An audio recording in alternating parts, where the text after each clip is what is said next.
నగరంలోని ప్రముఖుల భార్యలను చొక్కపెట్టేందుకు మగ వ్యభిచారులని కావాలని నెలకు లక్షల్లో డబ్బులు సంపాదించుకోవచ్చుంటూ ఇటీవల కాలంలో హైదరాబాదులో మోసగాళ్ళు అయితే రెచ్చిపోతున్నారు.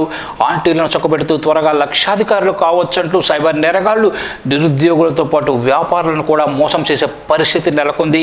ఇలాగే మేల్ ఎస్కార్ట్ ఉద్యోగం ఇస్తామంటూ ఆఫర్ ఇవ్వడంతో హైదరాబాద్కు చెందిన ఓ వ్యాపారి సైబర్ వాళ్ళలో చిక్కుకొని 3 లక్షలు సమర్పించుకున్నాడు.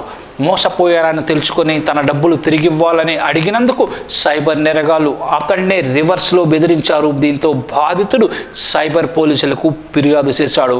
హైదరాబాద్ వెస్ట్ జోన్ పరిధి కార్వాన్ ప్రాంతానికి చెందిన వ్యాపారికి 2022 డిసెంబర్ నెలలో ఓ ఫోన్ కాల్ వచ్చింది. అతడితో మాట్లాడిన గుర్తు తెలియని మహిళ ఆల్ ఇండియా ఎస్కార్ట్ సర్వీసెస్ నుంచి మాట్లాడుతున్నామని, ఓ ఆఫర్ మీకు ఇస్తున్నామని చెప్పింది. తమ వద్ద 1070తో మెంబర్షిప్ తీసుకుంటే మేల్ ఎస్కార్ట్గా అవకాశం కల్పిస్తామని, దాని ద్వారా ఆంటీలను చుక్కబెడుతూ నెలకు 30,000 వరకు సంపాదించుకోవచ్చని చెప్పింది. ఆ మాయ మాటలకు వలలో పడిన వ్యాపారి మహిళ చెప్పిన బ్యాంక్ అకౌంట్లో ఆ డబ్బులు వేశాడు. ఆదివారం మరోసారి ఫోన్ చేసిన మహిళ మేల్ ఎస్కార్ట్గా తమ సంస్థ నుంచి గుర్తింపు కార్డు ఇచ్చేందుకు మరో 18,700 డిపాజిట్ చేయాలని కోరిగా అతడికి అనుమానం అయితే వచ్చింది. అయితే అందులో తాను కేవలం 700 మాత్రమే తీసుకుంటామని, మిగిలిన మొత్తాన్ని తర్వాత రీఫండ్ చేస్తామని చెప్పడంతో అమౌంట్ ట్రాన్స్ఫర్ చేశాడు.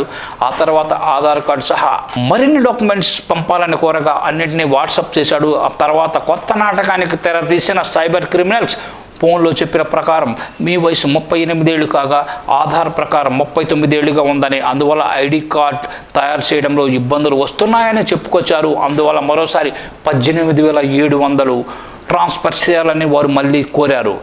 మరోసారి అతడికి ఫోన్ చేసి సైబర్ నేరగాళ్లు తమ సంస్థతో లీగల్ అగ్రిమెంట్ చేసుకోవాల్సి ఉంటుందని, దానికోసం 43,500 డిపాజిట్ చేయాలని చెప్పి ఆ డబ్బును కూడా నొక్కేశారు. చివరగా మేల్ ఎస్కార్ట్ పోస్టుకు పోలీస్ వెరిఫికేషన్ చేయించాల్సి ఉందని, దానికోసం 75,000 చెల్లించాలని ఒత్తిడి చేశారు. ఆ మొత్తాన్ని డిపాజిట్ చేయడానికి వ్యాపారి వెనుకాడడంతో డబ్బు చెల్లించకపోతే మీ ఏరియా పోలీస్ స్టేషన్కు కంప్లైంట్ ఇస్తామంటూ బెదిరించారు. ఇలా 2 రోజుల్లోనే అతడి నుంచి ఏకంగా 3 లక్షలకు పైగా నొక్కేశారు. అంత డబ్బు పోగొట్టుకున్నాక మోసపోయారని తెలుసుకున్న ఆ అమాయక వ్యాపారి తన డబ్బులు తిరిగిచ్చేయాలని వారిని డిమాండ్ చేశారు. దీంతో సైబర్ నేరగాళ్లు రెచ్చిపోయి అతడి నుంచి మరింత డబ్బు గుంజాలని ప్రయత్నించారు.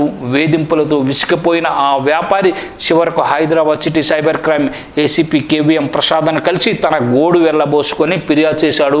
ఏసీపీ ఆదేశాలతో కేసు నమోదు చేసుకున్న నాటి cyber crime inspector CH Gangadhar ఈ కేసుపై దర్యాప్తు చేపట్టారు. బాధితుడికి వచ్చిన ఫోన్ నెంబర్ల ఆధారంగా సైబర్ నేరస్తుల వివరాలు ఆరా తీశారు. ఇటీవల కాలంలో సైబర్ నేరగాళ్లు వివిధ రూపాల్లో మోసాలకు పాల్పడుతున్నారని, ఇలాంటి కాల్స్కి స్పందించకుండా ఉండటమే మంచిదని ప్రస్తుతం సైబర్ పోలీసులు సూచిస్తున్నారు. సో మీరు కూడా జాగ్రత్తగా ఉండండి. ఇలాంటి ఫోన్స్ వస్తే ఎత్తకండి, ఎత్తినా కట్ చేయండి.